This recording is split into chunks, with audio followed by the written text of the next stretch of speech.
Ang katotohanan tungkol sa pagiging panganay na anak na babae ay mas malalim kaysa sa iniisip mo. Tahimik na mandirigma ang mga babaeng ito, pinili ng Diyos mula pa noong simula. Hayaan mong ibahagi ko ang isang bagay na maaaring baguhin ang pananaw mo. Ang pagiging panganay na anak na babae ay hindi lang tungkol sa pagiging unang anak. Ito ay tungkol sa pagtanggap ng isang tawag bago pa man ang iba. Hindi ka inilagay sa papel na iyan dahil sa tsamba o pagkakamali. Hindi basta-basta pinili ng Diyos ang lugar mo sa pamilya. Inilagay ka niya diyan ng may layunin, isang banal na dahilan na may bigat. Madalas, ang mga panganay na anak na babae ay may dalang hindi nakikitang pasan, emosyonal, espiritual, at minsan ay mula pa sa mga salinlahi. Malamang naramdaman mo na ang bigat nito bago mo pa ito maipaliwanag.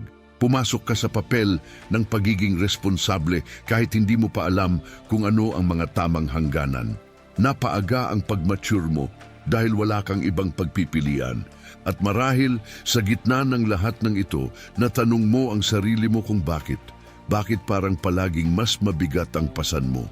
Bakit ang iba ay tila malayang maglaro at tumawa habang ikaw ay kailangang maging seryoso? Kailangan mong maging maingat habang ang iba ay malaya. Ikaw ang tagapag-ayos, ang tagapakalma ng bagyo, ang nagtataguyod ng pagkakabuo ng pamilya. Hindi lang ito usapin ng psikolohiya. May nangyayaring espiritual dito.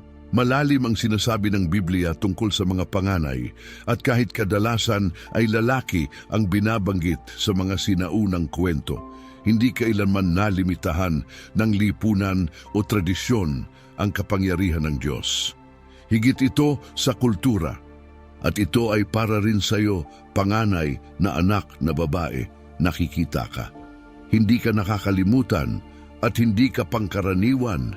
Ikaw ay tagaputol ng tanikala. Ikaw ang nagbibigay ng balanse. Nasa iyo ang mga binhi ng pagpapala para sa mga darating na henerasyon. Ikaw ang unang sinusubok dahil ikaw ang unang pinangungunahan. Kaya huwag mong ituring ang mga salitang ito na pang-aliw lang. Ito ay isang kapahayagan. Dahil kung minsan ay naramdaman mong walang nakakakita sa mga paghihirap mo o parang palagi kang napapabayaan, tandaan mo ito, hindi ka kailanman isinantabi. Pinili ka para sa isang bagay na mas dakila. Magsimula tayo sa unang katotohanan, ang bigat ng responsibilidad. Bakit ba parang palaging mas marami ang pasan ng mga panganay? Baka alam mo na ito sa puso mo na mas marami talaga ang ibinibigay sa mga panganay. Hindi mo kailangang mag-aral ng teolohiya para maunawaan ito. Sapat na ang maranasan ito. Mula pagkasilang, kahit walang direktang sinabi sa iyo ang mga tao, nandun na ang inaasahan, maging matatag, mabilis na tumanda, maging huwaran, panatilihin ang kaayusan, at kapag nagkamali ka, hindi lang ito pakiramdam ng sariling pagkukulang. Para bang kabiguan ito para sa lahat? Pamilyar ba yan? Dahil ang pagiging panganay ay hindi lang pisikal, ito ay espiritual. Isipin mo si Cain, ang unang anak na isinilang, hindi tinanggap ang kanyang alay, hindi dahil isinumpa siya, kundi dahil ipinakita ng Diyos ang bigat ng pagiging una. Hindi niya nakontrol ang kanyang emosyon.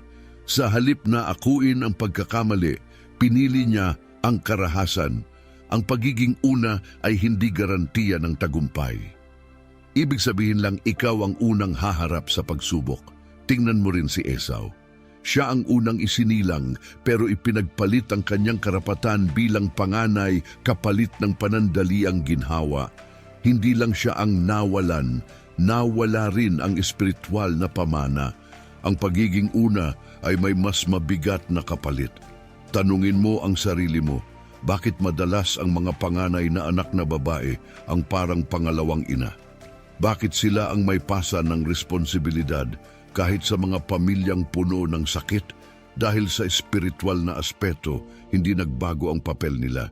Ginagamit pa rin ng Diyos ang mga panganay bilang haligi na sumusuporta sa lahat. at ang haligi ay hindi pwedeng gumuho dahil lang sa pagod. Malamang ikaw ang nagpapakalma sa tuwing may away ang mga magulang mo. Ikaw ang nag-alaga sa mga kapatid kapag walang ibang gagawa. Ikaw ang nag-ayos ng kaguluhan, isinantabi ang sarili at isinuko ang tulog para alagaan ng iba.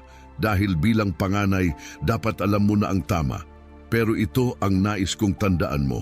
Nakikita ng Diyos ang lahat ng ito. Hindi lang niya nakikita ang paghihirap mo. Nakikita rin niya ang katapatan mo, ang lakas mong kahit nasa gitna ng hirap. Hindi mo hiningi ang papel na ito, pero ikaw ang naging sandigan. At sa mata ng Diyos, hindi ito dahilan para maging di pansinin. Ito ang dahilan kung bakit ikaw ay pinili. Matagal mo nang pasan ang bigat. Pero hindi pinayagan ng Diyos na sirain ka nito. Ginamit niya ito para ipakita kung gaano ka kalakas. Hindi ka mahina dahil napapagod ka. Malakas ka dahil nananatili kang nakatayo. Pwedeng tawagin ka ng mundo na panganay, pero ang tawag ng langit sa iyo ay saligan. At kapag magtatayo ng bago ang Diyos sa iyong pamilya, magsisimula siya sa iyo. Ngayon, pag-usapan naman natin ang isa pang bagay. Ikalawa, maaaring baliwalain ka ng lipunan pero kailanman ay hindi ka nakalimutan ng Diyos. Linawin natin, maaaring hindi ka pansinin ng mundo pero hindi ka ilanman ng Diyos. Sa buong kasaysayan, madalas na itinataboy sa anino ang mga panganay na anak na babae. Ang liwanag ng pansin ay ibinibigay sa mga panganay na anak na lalaki.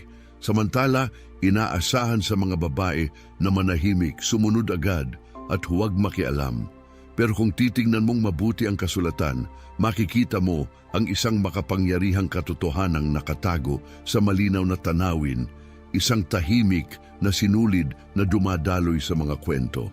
Isa itong sinulid ng lakas, paghihirap at banal na layunin. Nakaangkla ito sa mga buhay ng mga panganay na babae na may ginampanang mahalagang papel kahit hindi sila kailanman pinapurihan. Tingnan natin ng mas malapitan si Lea. Siya ang panganay na anak ni Laban, mas matanda, maaasahan at handa. Pero hindi siya ang pinili ni Jacob. Ang puso ni Jacob ay para kay Raquel.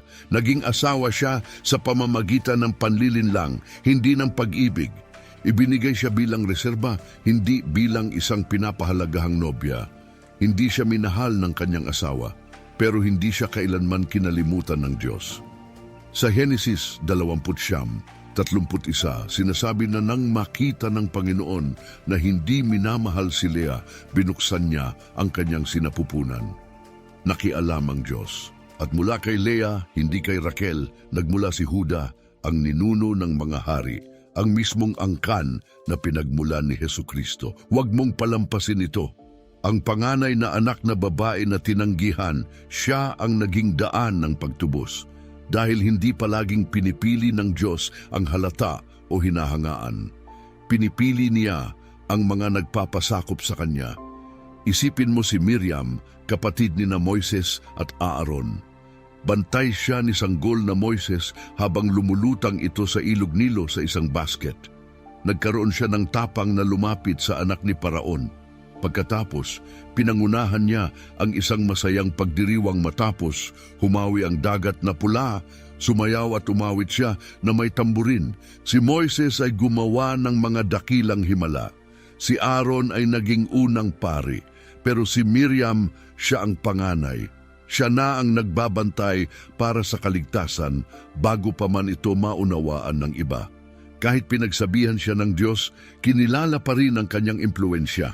Sa mga bilang 12, nang questionin ni na Miriam at Aaron ang autoridad ni Moises, si Miriam lamang ang tinamaan ng ketong. Bakit?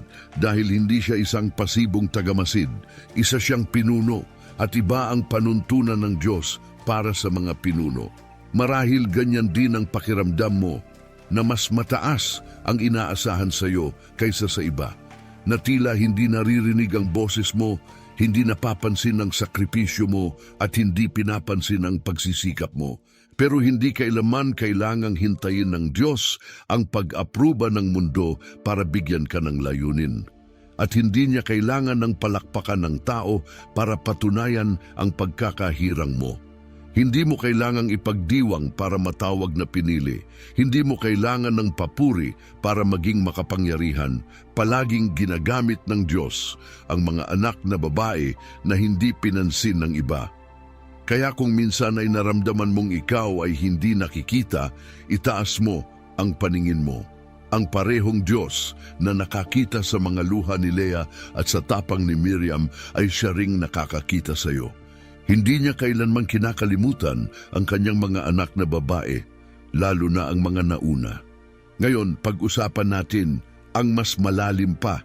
Ikatlong punto, ang unang nasugatan at ang unang muling bumuo. Masakit harapin ang bahaging ito, pero ito ay totoo.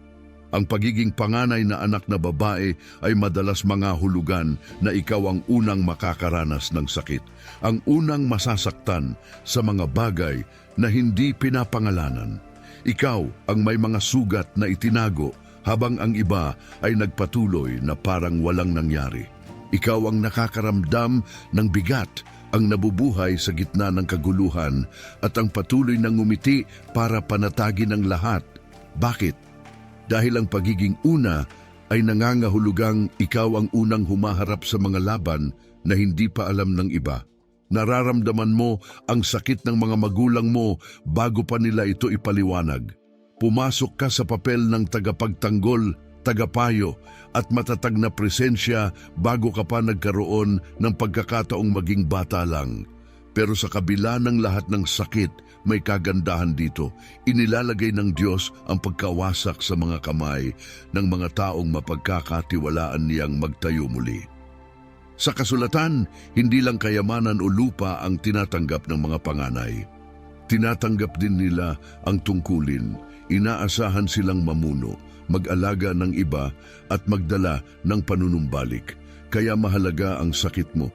Isipin mo si Dina, anak ni na Jacob at Leah, marahil ang kanilang panganay na babae. Masakit ang kanyang kwento. Siya ay labis na nasaktan at ang kanyang mga kapatid ay nagalit habang ang kanyang ama ay nanatiling tahimik. Unti-unting nawala ang pangalan niya sa kasulatan. Parang nawala ang kanyang tinig. Pero huwag mong baliwalain ito. Nasa Biblia ang kanyang kwento na itala ang kanyang pagdurusa. Hindi ito itinago ng Diyos, iniwan ito roon ng may dahilan dahil hindi kailanman sinasayang ng Diyos ang sakit, lalo na ang sakit ng isang panganay. Ang pinagdaanan ni Dina ay malupit at hindi makatarungan, pero ipinapakita ng kanyang kwento ang isang pattern. Madalas na inaatake ng kaaway ang panganay na anak na babae dahil may dala siyang makapangyarihan. Isang bagay na bumabantang magpabagsak ng kadiliman. Ikaw ang banta na iyon. Isa kang tagapagtayo.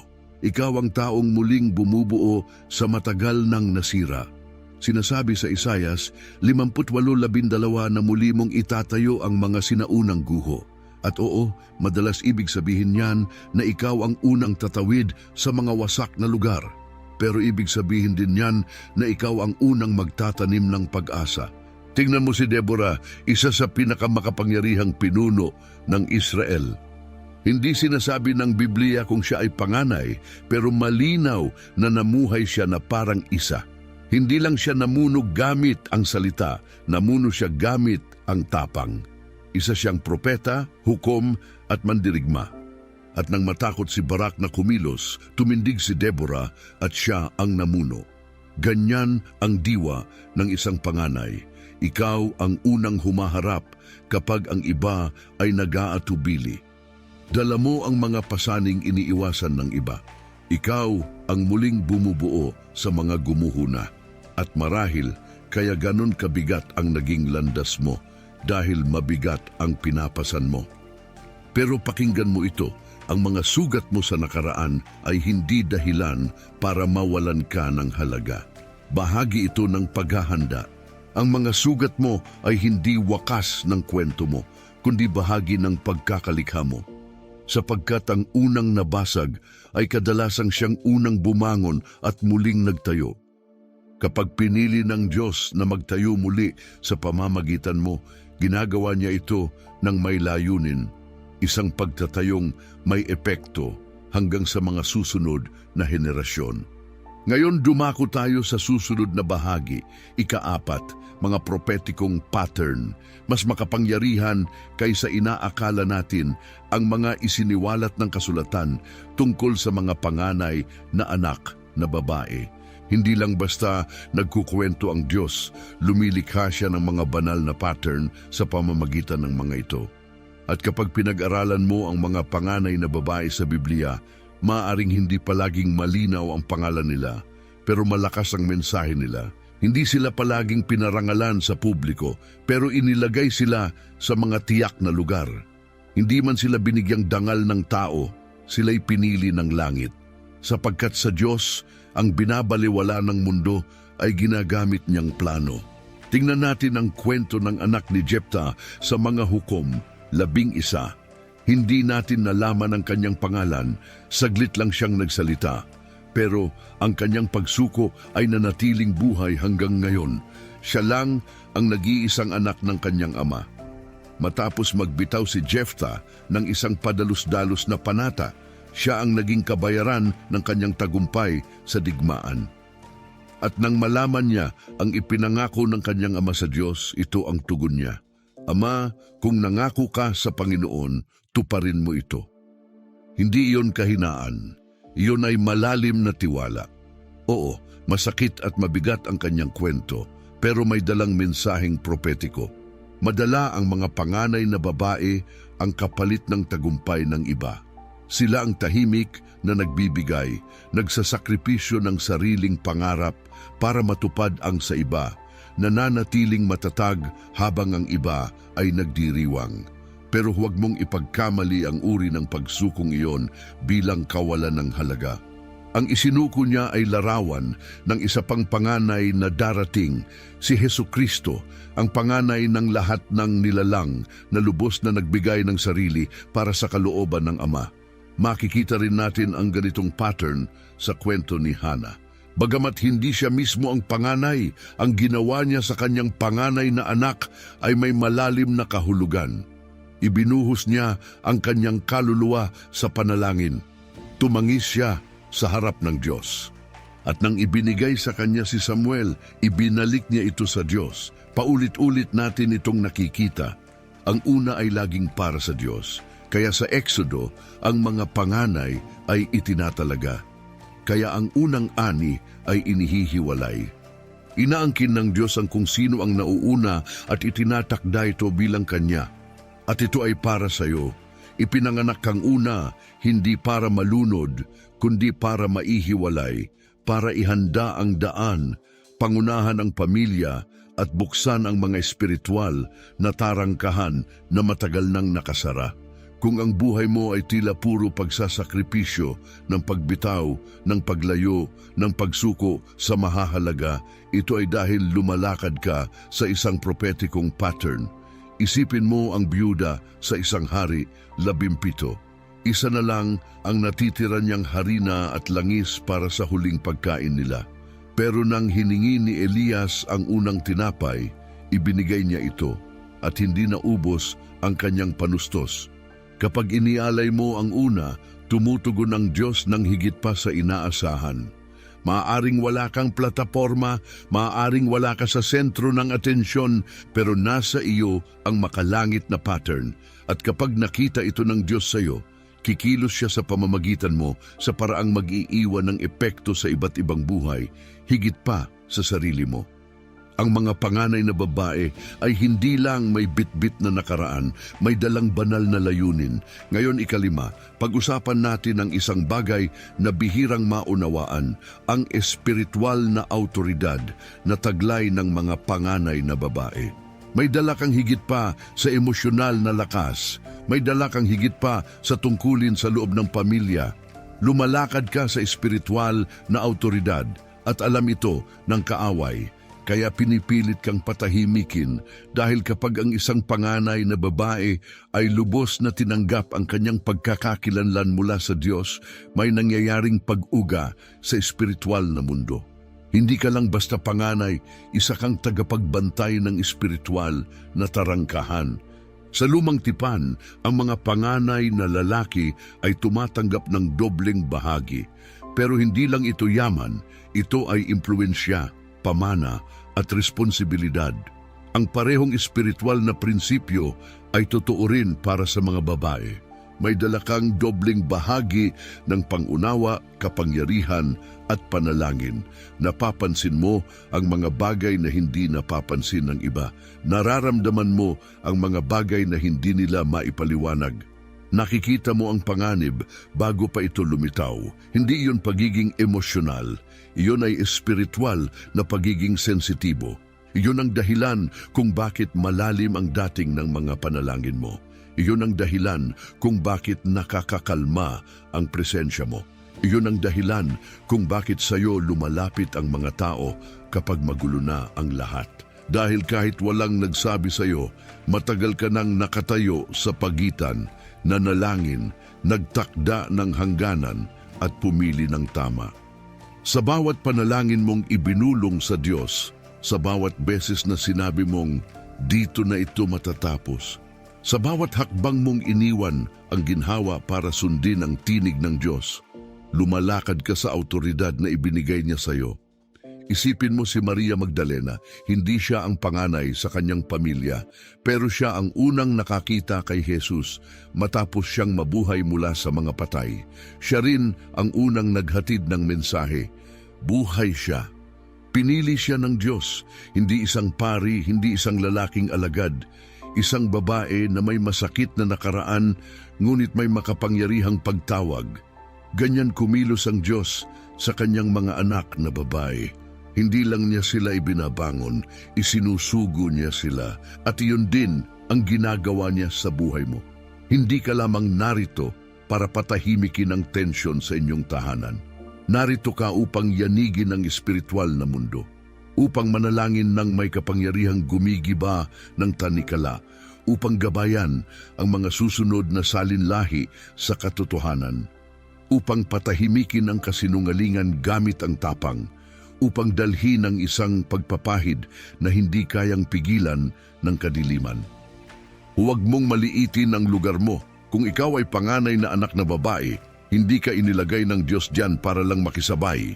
Inilagay ka niya diyan para gumawa ng bagong daan, para ikaw ang unang manalangin ng buong tapang, ang unang mag-ayuno para sa pamilya, ang unang magsalita, ang unang tumalikod sa minanang kasalanan, ang unang magpahayag, tungkol sa akin at sa aking sambahayan, maglilingkod kami sa Panginoon. Ang pagiging panganay mo ay hindi para mapansin, ito ay para magdala ng autoridad. Ngayon, humukay pa tayo ng mas malalim. Ika-6, ang kaaway ay tumutugi sa una dahil ang Diyos ay kumikilos sa pamamagitan ng una. Ilantad natin kung ano talaga ang nangyayari. Ang dahilan kung bakit tila laging may bigat ang buhay mo, dahil nakikita ka ng kaaway bilang banta. Hindi siya nagsasayang ng oras sa mga walang dalang kapangyarihan at ikaw bilang panganay na anak na babae ay may dalang espiritual na bigat. Simula pa lang kinamumuhian na ni Satanas ang kung ano ang nauuna dahil ang una ay may espiritual na autoridad, may dalang kaayusan at nagbubukas ng daan. Tingnan mo ang Exodo Kabanata 1, hindi nagpanik si Paraon habang ang Israel ay basta nabubuhay. Natakot siya nang sila'y nagsimulang lumago at umunlad. Doon niya ibinaba ang kautusan na patayin ang bawat panganay na anak na lalaki ng mga Hebreo. Bakit? Dahil ang mga panganay ay may dalang pangako, may dalang pamumuno. Sila ang humuhubog sa direksyon ng mga susunod na henerasyon. Hindi lang ito tungkol sa kontrol ng populasyon. Isa itong tangkang durugin ang layunin bago pa ito tuluyang mamukadkad. Makikita rin natin ang parehong kasamaan sa Mateo Kabanata 2. Nang mabalitaan ni Haring Herodes na may isinilang na bagong hari, si Jesus, nagutos siyang patayin ang lahat ng lalaking sanggol na wala pang 2 taon. Nakikita mo ba, takot ang impyerno sa kung ano ang naunang ipanganak. Dahil madalas ang una ang pinipili ng Diyos para iligtas ang iba. at kasama ka roon. Hindi ka lang ipinanganak na una sa pamilya mo, ipinanganak kang una sa Espiritu. Ipinanganak ka para baguhin ang atmosfera, upang putulin ang tanikala, upang buhatin ang balabal, upang ikaw ang maging dulo ng kasiraan at simula ng panibagong daan. Kaya sinubukan ng kaaway na guluhin ang isip mo.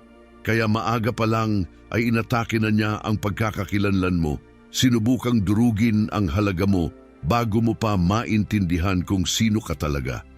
Kung babalikan mo ang buhay mo, malamang makikita mo ang bakas ng sakit, pagtanggi, pag-abandona, presyur, katahimikan, lahat para kumbinsihin kang hindi ka sapat.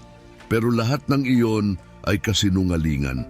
Kung hindi ka mapanganib sa kadiliman, hindi siya magiging ganun kaseryoso sa pagtigil sa iyo. Sinubukan niyang patahimikin ang tinig mo. Sinubukan niyang pahinain ang kaluluwa mo. Sinubukan niyang panatilihin kang abala sa pag-survive para hindi mo matuklasan ang layunin mo.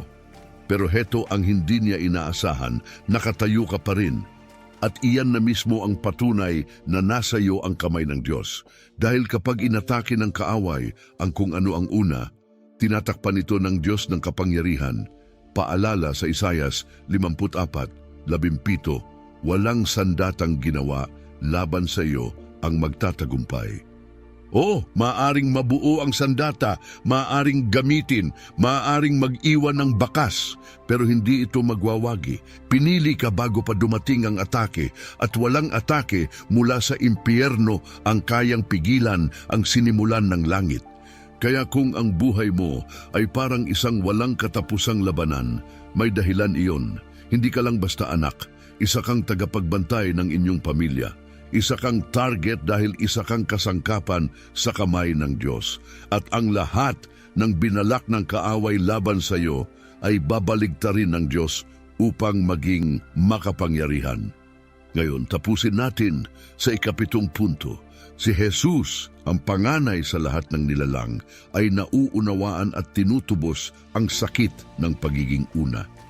Narito ang pinakamahalagang katotohanan na maiiwan ko sa iyo ngayon: hindi ikaw ang unang panganay na nadurog. Tinawag si Hesukristo na panganay ng lahat ng nilikha sa Kolosas 1:15. Tinawag din siyang panganay mula sa mga patay sa Pahayag 1:5 at panganay sa maraming magkakapatid sa Roma 8:29. Ibig sabihin, hindi lang dumating si Jesus para iligtas ka, dumating siya para pangunahan ka. Alam niya ang pakiramdam ng pasan ng pagiging una. Nauunawaan niya ang kalungkutan, ang pressure, ang responsibilidad, ang pagtanggi. Hinarap niya ang lahat ng iyon. Siya'y hindi naunawaan, inakusahan ng walang dahilan, pinasan niya ang kasalanan ng iba, binuksan niya ang langit upang tayo'y makapasok. Pinasan niya ang bigat na hindi kanya, dahil mahal niya ang mga hindi kayang pasanin ito. At hindi ba iyon din ang ginawa mo? Hawak mo ang mga bagay na hindi man lang napansin ng iba. Pinasan mo ang emosyonal at espiritual na bigat ng inyong tahanan. Tahimik kang nagdusa at patuloy na lumakad kahit mas madali sanang sumuko. Pero heto ang pag-asa. Binibigyang tubos ni Jesus ang mismong mga bagay na kanyang nauunawaan. Hindi siya nagdusa para lang iligtas ang kaluluwa mo. Nagdusa siya para ibalik ang tunay mong pagkakakilanlan. Ang pagiging panganay na anak na babae ay hindi sumpa. Hindi ito pagkakamali. Hindi ito isang mabigat na papel na sisira sa iyo. Sa pamamagitan ni Kristo, ito'y nagiging isang banal na pagtawag, puno ng biyaya, kapangyarihan at layunin. Sinasabi sa Hebreo 12:23 na tayo ay kabilang sa iglesia ng mga panganay, na ang mga pangalan ay nakasulat sa langit. Ibig sabihin, kinikilala ang lugar mo, pinapahalagahan ang papel mo, kilala ang pangalan mo, nakikita ng Diyos ang bawat sandali na kinailangan mong tumanda ng maaga. Bawat beses na namuno ka ng walang pasasalamat, bawat patak ng lakas na kinailangan mong hanapin habang ang iba'y bumibitaw, at marahan niyang sinasabi, alam ko, pinasan ko rin ito. Pero tandaan, ang krus ay hindi lang simbolo ng pagdurusa. Isa rin itong simbolo ng pagpapalitan. Nang pasanin ni Jesus ang hindi natin kayang dalhin, binuksan niya ang daan upang matanggap natin ang hindi natin kailanman kayang kitain. Kapayapaan, layunin, kapangyarihan, kagalingan, kabuuan. Kung nilakbay mo ang buhay na may pasang sakit dahil lang ikaw ang ipinanganak na una, panahon na para bitawan ito. Ialay mo ang lahat sa paanan ng siya na panganay at dumugo para sa iyo. Kayang pasanin ni Jesus ang nagpapabigat sa iyo. Kayang alisin ng kahihiyan. Kayang buhati ng pagod. Kayang pagalingin ang sugat. At kapalit nito, ibinibigay niya ang bagong buhay, kapangyarihan ng muling pagkabuhay. Sapagkat ang pagiging panganay sa natural ay maaaring magdala ng pakikipaglaban. Pero ang pagiging panganay kay Kristo ay nangangahulugang lumalakad ka sa tagumpay. Ngayon, ikawalo, isang propetikong paanyaya para sa bawat panganay na anak na babae na nakikinig ngayon. Hindi lang ito mensahe para hikayatin ka. Isa itong propetikong sandali, isang pagtawag. Panganay na anak na babae, hindi ka nilikha para lang maging pinakamatandang kapatid. Pinili ka upang ikaw ang unang kumilos, unang manalangin, unang magsalita at unang magdala ng pagbabago. Tinawag kang simulan ng kagalingan sa lugar kung saan dati ay naroon ang sugat ng inyong angkan. Ang sakit na pinasan mo, ang bigat na tahimik mong dinadala, ang mga salitang hindi mo kailanman nasambit, hindi ibig sabihin nito'y tapos na ang kwento mo. Patunay ang mga ito na ikaw ay pinahiran. Hindi ka lang bahagi ng tahanan, isa kang haligi nito. Hindi mo lang hawak ang apelyido, dala mo ang pagtawag. Hindi ka nilikhang manatiling nakatago. Nilikhang ka para mag-iwan ng bakas. Tinatawag ka ng Diyos na humayo, hindi para magpasikat, hindi para magpatunay, kundi para manindigan kung sino ka talaga. Panahon na para bitawan ang survival mode. Tigilan mo na ang pagsabing, dapat mas marami akong nagawa. Panahon na para tanggapin ang iyong tungkulin. Panahon na para magsabi ng oo sa pamumuno kahit walang pumalakpak. Para magsalita ng katotohanan kahit walang ibang may lakas ng loob. Para magtakda ng hangganan kahit hindi ito komportable sa iba. Para itigil ang pagliit ng sarili dahil lang natatakot sila sa lakas mo. Ikaw ang nauna sa isang dahilan. Hindi dahil ikaw ang pinaka-perpekto, hindi dahil ikaw ang pinakamagaling, kundi dahil alam ng Diyos na kung ipapasan niya sa iyo ang balabal, hindi mo ito hahayaang mahulog. Alam niyang mananalangin ka kahit ikaw lang mag-isa. Alam niyang poprotektahan mo ang iba kahit ikaw rin ang nangangailangan ng proteksyon. Alam niyang mananatili kang nakatayo kahit bumigay na ang lahat. At ngayon, tinatawag kanya patungo sa mas mataas pa. Kailangan ng mundo ang mga panganay na anak na babae na hindi lang tahimik na nagpapagaling, kundi namumuno sa kapangyarihan, na hindi lang pasan ang bigat, kundi naglalabas ng pagpapala, na hindi lang umiiyak ng lihim, kundi nagsasalita ng katotohanan ng may tapang. Hindi ka marupok, hindi ka mapapalitan, at hindi ka lang basta ate. Ikaw ang babaeng pinili ng Diyos na mauna, at ang pagiging una ay hindi madali. Pero ito ay laging may kabuluhan. Ikaw ang nagtatakda ng pamantayan. Ikaw ang nagbabago ng atmosfera. Ikaw ang nagbubukas ng daan para ang iba ay makapasok sa kagalingan. Kaya tumindig ka, anak na babae, hindi lang sa lakas, kundi sa espiritu.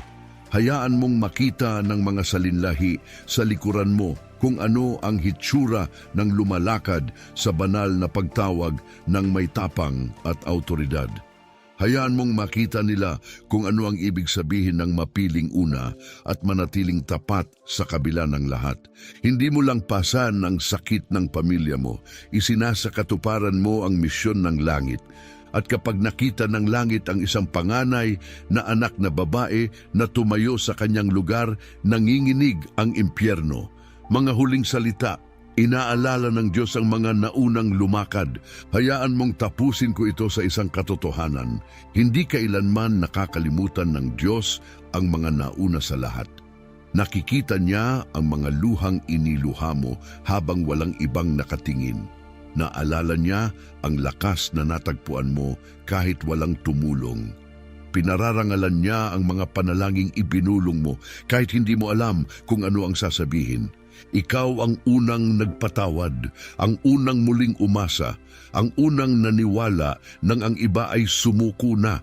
Maaring wala kang naging gabay, pero ikaw ang naging gabay at pinararangalan iyon ng Diyos. Naalala niya ang mga sumunod ng walang papuri, ang mga naglingkod kahit walang nakakakita, ang mga nanindigan kahit walang sumuporta. Hindi sinusukat ng langit ang iyong pamana ayon lang sa kung ano ang nalampasan mo, kundi sa kung ano ang ipinanganak mo sa pamamagitan ng iyong katatagan. Ipinanganak kang una sa isang dahilan, hindi para pasanin ang walang katapusang bigat, kundi para dalhin ang tagumpay. Kaya itaas mo ang ulo mo, panganay na anak na babae. Ang papel mo ay hindi aksidente, ang kwento mo ay hindi tapos, at ang gantimpala mo ay walang hanggan. Hindi ka lang basta nakalampas, ikaw ang nanguna sa daan, at iyan mismo ang dahilan kung bakit ka nilikha, makapangyarihan. Ngayon, tapusin natin sa ikapitong punto. Si Jesus, ang panganay sa lahat ng nilalang, ay nauunawaan at tinutubos ang sakit ng pagiging una. Narito ang pinakamahalagang katotohanan na maiiwan ko sa iyo ngayon: hindi ikaw ang unang panganay na nadurog. Tinawag si Hesukristo na panganay ng lahat ng nilikha sa Kolosas 1:15. Tinawag din siyang panganay mula sa mga patay sa Pahayag 1:5 at panganay sa maraming magkakapatid sa Roma 8:29. Ibig sabihin, hindi lang dumating si Jesus para iligtas ka, dumating siya para pangunahan ka. Alam niya ang pakiramdam ng pasan ng pagiging una. Nauunawaan niya ang kalungkutan, ang pressure, ang responsibilidad, ang pagtanggi. Hinarap niya ang lahat ng iyon. Siya'y hindi naunawaan, inakusahan ng walang dahilan, pinasan niya ang kasalanan ng iba, binuksan niya ang langit upang tayo'y makapasok. Pinasan niya ang bigat na hindi kanya, dahil mahal niya ang mga hindi kayang pasanin ito. At hindi ba iyon din ang ginawa mo? Hawak mo ang mga bagay na hindi man lang napansin ng iba. Pinasan mo ang emosyonal at espiritual na bigat ng inyong tahanan. Tahimik kang nagdusa at patuloy na lumakad kahit mas madali sanang sumuko. Pero heto ang pag-asa. Binibigyang tubos ni Jesus